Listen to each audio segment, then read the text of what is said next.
Hi, I'm Laura Morgan Roberts. I'm a professor of practice at the University of Virginia Darden School, and I'm also a faculty affiliate for the Center for Positive Organizations at the University of Michigan.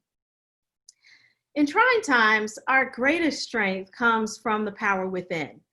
It's about how we see ourselves as capable, resourceful, and caring. That's what affects our ability to adapt, rebound, connect, persist, and convert substantial challenges into opportunities for growing stronger. But how do we cultivate these positive identities, especially when our typical routines and roles and responsibilities have been upended? Overwhelming stressors like those we face in trying times can lead us to doubt our ability to meet challenges or help others to do the same. And when this deficiency mindset kicks in, we start to focus on scarcity. We think about what's lacking in our resources or our managers or even ourselves. For example, we might tell ourselves, like, I'll never make it through this situation. Things won't ever improve. I don't think I'll be as successful as I was before these trying times set upon me. I feel I'm being pulled in too many directions to be truly helpful to anyone. And I'm not handling this as well as my coworkers or peers or relatives. Everybody seems to have things under control except for me. Even though threatening circumstances can trigger these identity derailing messages and beliefs, we can counteract them with positive identity infusions. Most people seek to hold positive self-views, and they desire to be viewed positively by others as well. So positive identity infusions help to redefine our identities by using images, stories, and descriptions that are considered to be positive or valuable in some way. My colleagues, Professors Jane Dutton, Jeff Bednar, and I developed the G.I.V.E model of positive identity based on decades of research that explain the four most common ways that a person might respond positively to the question, who are you at work?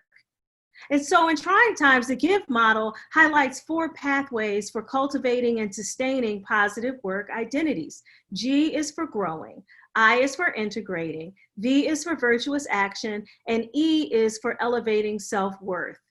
So here are some positive messages that you can say to yourself to affirm and cultivate positive identities.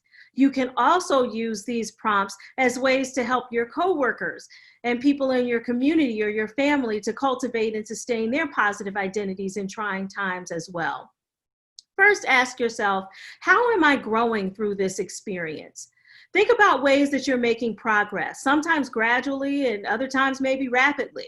How are you learning new skills or developing better habits? Think about ways that you're becoming stronger through these trying times and how others in your work organization and community are also growing, learning, and becoming stronger. Second, how are you integrating in trying times? Now, I know you might be pulled in a wide range of directions, and you probably are inviting your coworkers into your home and your family life in ways that you never anticipated now that we're all working, or so many of us are working remotely. But think about possible synergies here. How can we draw upon resources that come from these different parts of ourselves and our lives? And how can our authenticity and vulnerability help us to build deeper connections with trusted coworkers? Third, think about how you can engage in virtuous action in trying times. How are you rising every day to meet unanticipated challenges that you might face? What opportunities could you pursue to provide compassionate care for others during trying times? Maybe you can start to develop care packages or make donations of food or resources or other consideration for people in your neighborhood who need support, for displaced or furloughed workers, and of course, for the people on the front lines, like our healthcare professionals who are keeping our society safe and strong right now. Virtuous action means maintaining our integrity by sincerely trying to activate our best self, whatever that might be during trying times. And finally, how are you elevating your self-worth? Are you focusing on your personal goals and growth? Are you appreciating your own journey and savoring opportunities to contribute to others?